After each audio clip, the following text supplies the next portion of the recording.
जोमेटो 2008 में इसकी शुरुआत होती है इंडिया में बाय दीपेंद्र गोयल एंड पंकज चड्ढा और लॉन्च होते ही इसने फूड इंडस्ट्री में तहलका मचा दिया और देखते ही देखते काफी फेमस हो गया और आज भी है। आज के टाइम पर ये लगभग 10,000 शहरों में और 25 से ज्यादा कंट्रीज में ऑपरेट कर रहा है। लेकिन इनकी कुछ गलतियों की वजह से ये आज मार्केट से धीरे धीरे गायब होते जा रहे हैं। आइए जानते हैं इस वीडियो में इनके फेल होने का राज।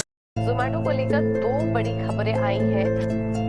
जोमेटो के निवेशकों पर फिर से आफत आ गई है। सुधरने की बजाय ये शेयर और बिगड़ता जा रहा है। जोमेटो के हाल और खराब होते जा रहे हैं और ये सब जोमेटो नाम की एक फूड डिलीवरी कंपनी ने।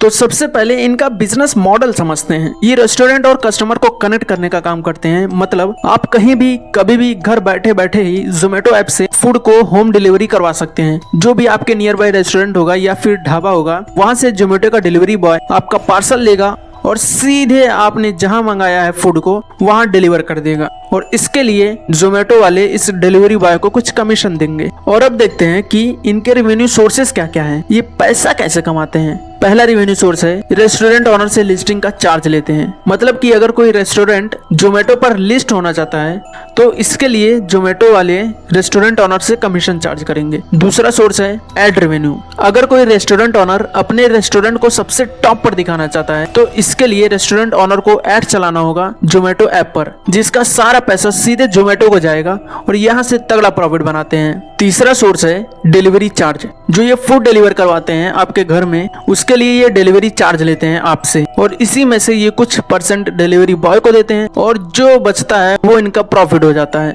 चौथा सोर्स है टिकट सेलिंग।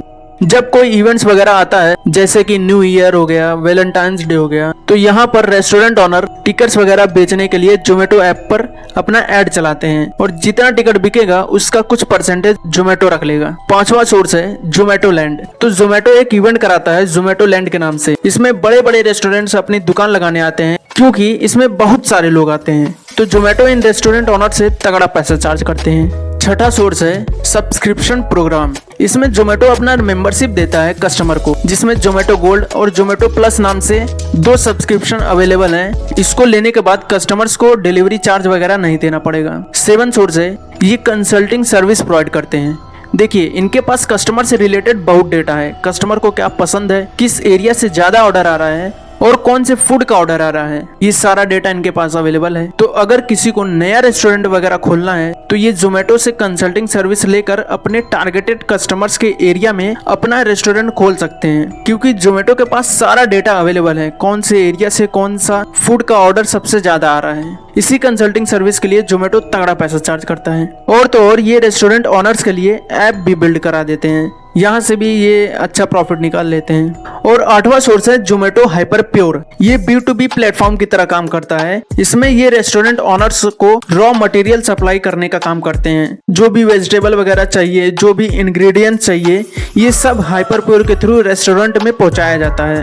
और जोमेटो का ये वाला बिजनेस बहुत तगड़ा काम कर रहा है। इनका सारा बिजनेस इतना बढ़िया चल रहा है, लेकिन फिर भी ये कंपनी लॉस में क्यों जा रही है?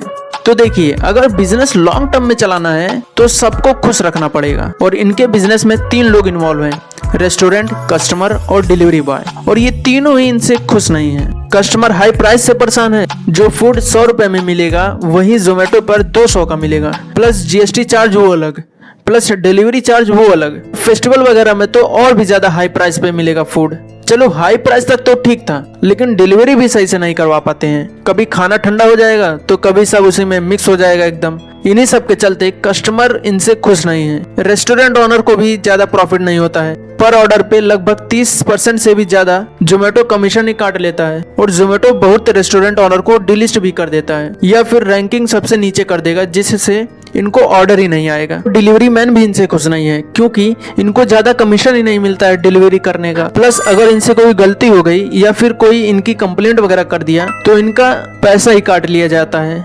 लेकिन जोमेटो तगड़ा प्रॉफिट बना रहा है, फिर भी लॉस में है। ऐसा क्यों है भैया?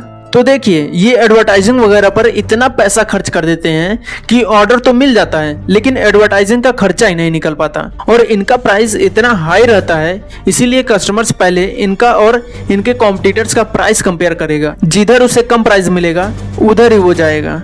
इसीलिए जोमेटो को ऑर्डर लेने के लिए कभी कभी प्राइस इतना कम करना पड़ता है कि इनका लॉस ही हो जाता है। और अगर इनको लॉन्ग टर्म में टिकना है तो डिस्काउंट देना ही पड़ेगा, नहीं तो मार्केट में कोई नया प्लेयर आ जाएगा डिस्काउंट लेकर, तो सारे कस्टमर उधर ही शिफ्ट हो जाएंगे और जोमेटो स्विगी जैसे बड़े प्लेयर्स बर्बाद हो जाएंगे, जैसे जियो ने वोडाफोन को बर्बाद कर दिया। और अगर आपने ये वीडियो नहीं देखा तो क्या देखा, इसीलिए आई बटन और डिस्क्रिप्शन में लिंक है, जाकर देखिएगा इसके बाद।